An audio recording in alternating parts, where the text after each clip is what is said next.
Tipu muslihat setan. Wahab ibnu Munabih berkata, pada zaman Bani Israel ada seorang ahli ibadah yang setiap kali setan bermaksud menyesatkannya, tidak pernah tergoda oleh bujukan setan. Pada suatu hari, ahli ibadah itu keluar untuk suatu keperluan dan setan pun keluar mengikutinya. Setan hendak menyesatkan melalui nafsu dan amarah, namun hal itu tidak berhasil. Lalu setan hendak menyesatkannya melalui rasa takut. Setan itu menurunkan sebuah batu besar dari gunung, dan ketika batu itu hampir mengenai tubuh ahli ibadah itu, dia berzikir kepada Allah, dan batu itu pun tidak mengenai salah satu anggota badannya pun. Kemudian setan menjelma menjadi seekor ular dan mendatangi ahli ibadah itu. Ketika dia sedang mengerjakan sholat, ular itu melingkari kedua telapak kaki dan badannya, kemudian kepalanya. Ketika ahli ibadah itu hendak sujud, ular itu melingkar di tempat sujud, dan ketika ahli ibadah meletakkan kepalanya pada tempat sujud, ular tersebut membukakan mulutnya untuk menelan kepalanya. Ahli ibadah menyingkirkan ular itu dan sujudlah dia. Setelah selesai dari sholatnya, ahli ibadah itu pergi. Kemudian datanglah setan itu kepada ahli ibadah. Aku telah menggodamu dengan berbagai cara, namun itu tidak mampu menyesatkanmu sedikit pun.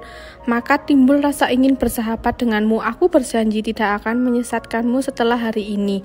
Kata setan itu, tidak, ketika kamu tidak menakutkanku, lalu aku merasa takut disesatkan olehmu. Alhamdulillah aku diselamatkan dari kejahatanmu.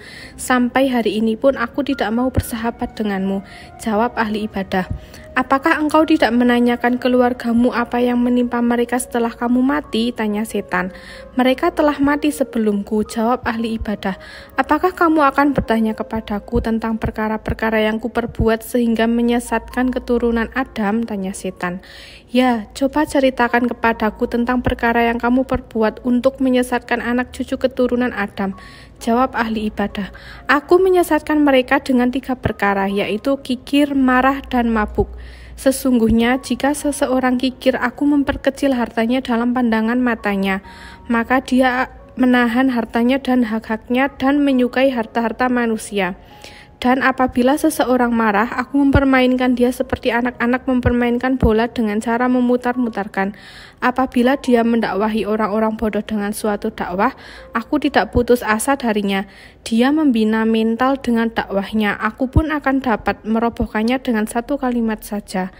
Dan apabila dia mabuk, aku menuntunnya kepada segala kejelekan, seperti seekor kambing betina yang dituntun telinganya kemana saja aku kehendaki. Jawab setan.